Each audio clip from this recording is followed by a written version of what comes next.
Hi, everyone. Welcome back to another episode of Senior Living Today. Today, we are talking all about lifestyle at our Springfield Masonic Community, and I am so pleased to be joined by Ken McGill and Bruce Gardner. They are two of our Springfield Masonic Community residents. Thank you both so much for joining me today. You're welcome. Yes, glad to be here. So, Bruce, we'll go ahead and start with you. If you could talk about how long you've lived here and what made you decide to move to Springfield Masonic Community. A year and approximately 4 months, 5 months.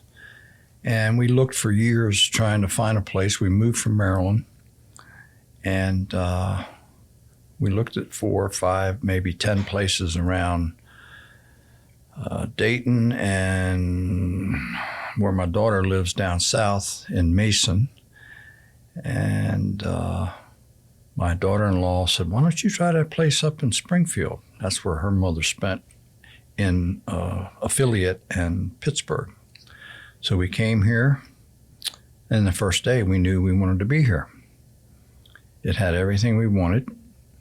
It progresses right down till you need a lot of help, and that was the number one reason for picking this place as opposed to the others in the area. Plus, it's a nonprofit organization, so it's a little bit more convenient and affordable.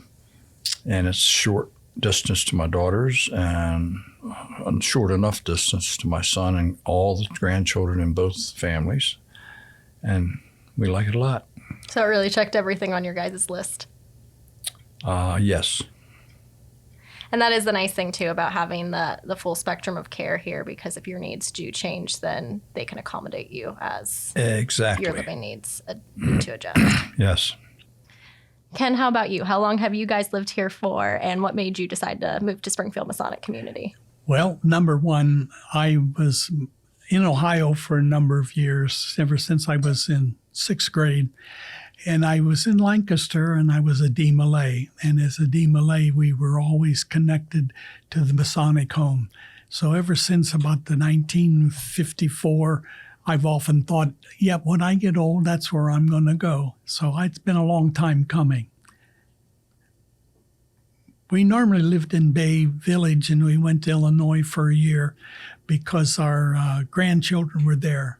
But you know what happens to grandchildren? They grow up, and then we're stuck there. So we weren't stuck, but we were there. Mm-hmm. And we said, well, it's time to go to Springfield. So we made an application, and they said, come on up. They were very accommodating when I made application, because I have a lot of woodworking tools. Mm-hmm. And they said, well, bring them, and if you need them, we can use the wood shop. So I got connected with the wood shop. So I've been here about 2.5 years now. So that actually leads right into my next question. It was going to be about the wood shop, how you got involved with it, and how all that kind of started when you moved here. That's an interesting story. My son and his helpers moved everything from Illinois to here. When we were going to come here, they said, you got to sell your house first. So we said, okay. The next day we put the house on the market and it was sold. So we had a really short time to pack up. And I called Bruce and said, hey, the house is sold. He says, come on up. And I said, we got a lot of tools. And he said, we'll take care of them. So Bill had a truckload of different power tools, and we came to this, he came here, and they opened the doors and unloaded the tools, and we hadn't even been here yet. And so with that big part of it done, the rest of it, they said, well, here's an apartment, just put the things in there.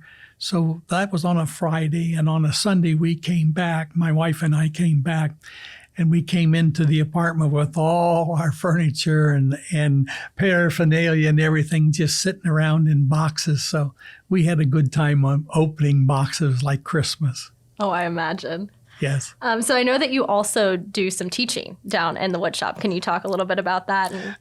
Yes, we have I have a program down there that I call 101 Wood Shop. And what I do, I explain to people when they come in different machines.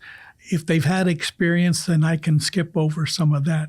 If they have no experience at all, then I take them by the hand and we actually work on some of the machines, get them familiar with the stuff. If they have their own project and they know what to do, they can come in, residents can come in and work on their projects as they see fit. Wow. And what are your favorite pieces to make, or what's your favorite piece that you've made down in the wood shop? Basically a bowl turner. So I'd have to go back to the bowls. I like to make bowls. I'm working on a big, about a 10-inch bowl made out of ash. Ash is hard to come by now because of the emerald borer that's been floating around. So there's not many real ash trees left. So I made a bowl. It's a big one. It'll be a big, deep bowl. That's amazing. Thank you. If others are interested in learning or working in the wood shop, what would you suggest to them?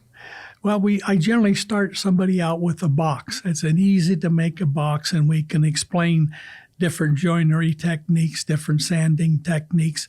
We can demonstrate they can actually cut on the table saws. And then we've got some sanders that they can use. So I help them go through all the steps, showing them how to do something, and then they go ahead with hands-on. It's really fun. I enjoy it. I meet a lot of nice people. I imagine. How often are you down in the wood shop? Like, how many hours a week would you say you spend down there? Oh, my gosh. I'm there a lot. I probably spend as little as 8 hours a week and as high as 20. Oh, wow. Depending on how many people come and when they can come. I try to accommodate the residents in any time they need it. So afternoons are my biggest time. That's the most time I spend there. Well, we definitely appreciate you bringing your woodworking skills to the community and teaching other residents. And I know it's something special that they all enjoy. Thank you. Bruce, I want to talk to you a little bit. I know you developed a pool league at Springfield. So tell me a little bit about your love for the game of pool. When did you start playing pool? Ooh, when I was about 13 the first time. And then it evolved. And when I had children, I stopped playing when they were young for 6 or 8 years, 4 or 5 years. And then I got back into it and had my own professional table. And had leagues and things like that. I didn't ever run a league before. And so I've been playing for a long time. And I'm 77 now, and I moved here, and they had a pool table, and it wasn't in good shape. It had been pretty old. It had been moved a couple of times. So I talked with the management here and got them to agree to have someone professionally come in and cover the table and buy a new light and things like that. And I found someone because I checked with the local pool room and the local senior center. Who do you use? And that's the person I used. And then I solicited, Dave Fleury helped me create an advertisement thing to solicit players, had them in the elevators, had them in the bulletin boards, and all kinds of neat things.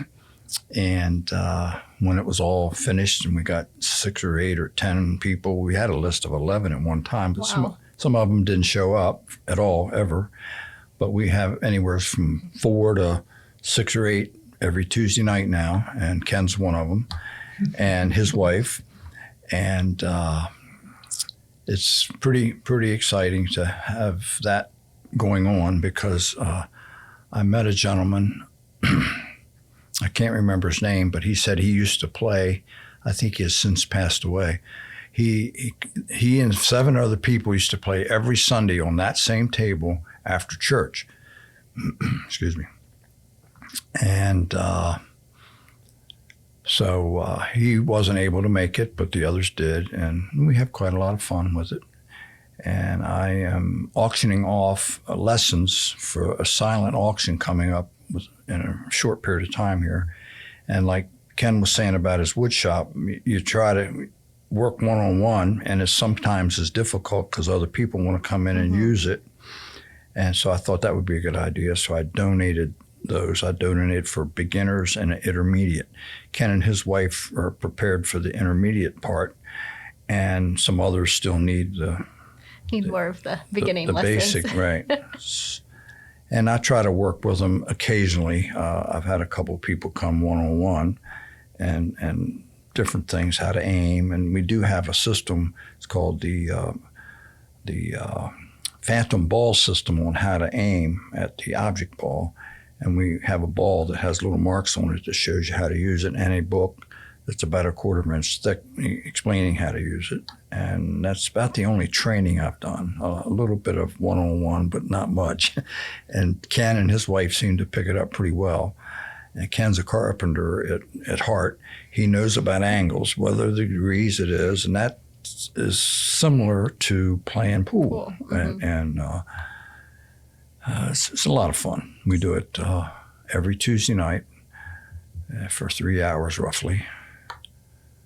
And we enjoy it. And that's a game you can play up into age. We had one fellow who was 93, and I was amazed at how well he played. So you can play that game up to a pretty late age, like shuffleboard and checkers and all this other stuff. I think that's about it. I might interject here. I work with people that have never had any experience.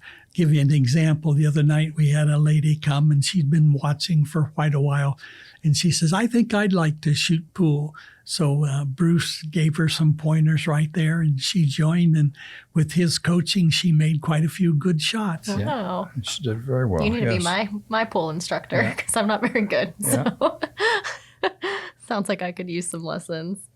That's amazing. Well, once again, also thank you to you, Bruce, for bringing your love of the game to the community, Sure enough. starting a league, helping other residents learn how to play or get better, and just creating a great opportunity for everyone to get together. It is. It's a great time. It's something that you can pick up in the wood shop. You can pick it up and work, and if you don't want to work for a couple of days, you don't have to. It's not like a job that you have to go to 9 to 5. And It's the when you want to do it. pool is like the same thing. It's a time filler, and it's a place for we can go and enjoy. And with Bruce's coaching, we can always improve our game. So it's great. I first met him when I came here early. My wife has always done a lot of woodworking on her own, and we got rid of some of the equipment we had when we moved, gave it to my son and his wife. And I thought in my mind that I might have some interest in lathe work and trying to work on my own pool sticks and putting new tips on and things like that. And I talked to Ken about it, and I haven't done it yet, and it's a little complicated with the spool cues, but I may or may not get to that level. I probably won't. Never say never, though. That's right. Never say never. But the wife might. She had a scroll saw and different things and made all kinds of neat figurines and different things. Wow. And hopefully she's getting into the artwork, so maybe she'll get That'll be the next step. Maybe she'll get to that. Well, Ken and Bruce have taken their loves and brought them to Springfield residents to also enjoy and share them with. So anybody listening, if you have any ideas for anything that you think we could implement at Springfield Masonic Community, please send your ideas in, share them with management, and we will turn your dreams into reality. Bruce and Ken, thank you again so much for You're joining welcome. us today Very well. and sharing Very a little well. bit. Thank you for inviting us. Enjoyable.